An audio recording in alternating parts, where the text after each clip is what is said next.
semuanya, perkenalkan nama saya Sofia Azmi, presentator kelima.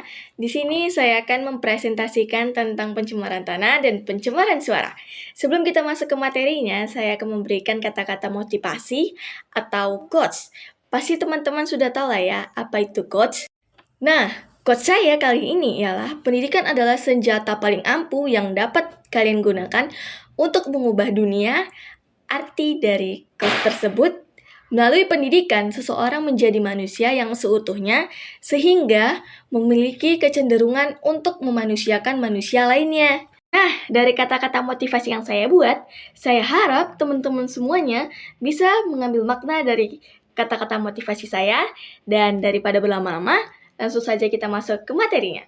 Sebelum kita masuk ke materinya, saya harap teman-teman semuanya bisa menonton video saya dari awal hingga akhir. Pertama, ada pencemaran tanah. Pencemaran tanah adalah keadaan di mana bahan kimia buatan manusia masuk dan mengubah tanah alami.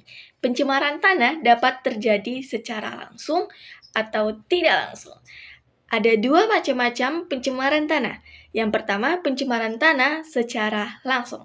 Terjadinya jika zat pencemar langsung mencemari tanah. Misalnya pengguna insektisida, fungisida, herbisida, dan pupuk kimiawi secara berlebihan. Yang kedua, ada pencemaran tanah secara tidak langsung.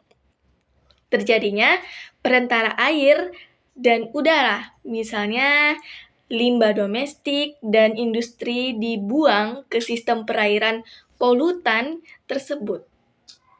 Terserap ke dalam tanah, zat sisa pembakaran dari pabrik kendaraan bermotor yang dibuang ke udara lalu terbawa oleh air hujan dan masuk ke dalam tanah. Yang kedua, ada pencemaran suara. Pencemaran suara adalah tidak diinginkan untuk mengganggu dan merusak pendengaran manusia. Pencemaran suara dibedakan menjadi 4 macam, yaitu sebagai berikut. Yang pertama, ada kebisingan impulsif. Kebisingan impulsif terjadi dalam waktu singkat dan biasanya mengejutkan. Contohnya yaitu suara ledakan mercun atau petasan, suara tembakan senjata, dan suara petir. Yang kedua, ada kebisingan impulsif kontinu, yaitu kebisingan impulsif yang terjadi terus-menerus, tetapi hanya sepotong-sepotong. Contohnya, suara palu yang dipukulkan terus-menerus. Yang ketiga, ada kebisingan semi-kontinu, yaitu kebisingan kontinu yang hanya sekejap, kemudian hilang dan muncul lagi. Contohnya seperti suara lalu lalang kendaraan bermotor di jalan dan suara pesawat terbang yang sedang melintas.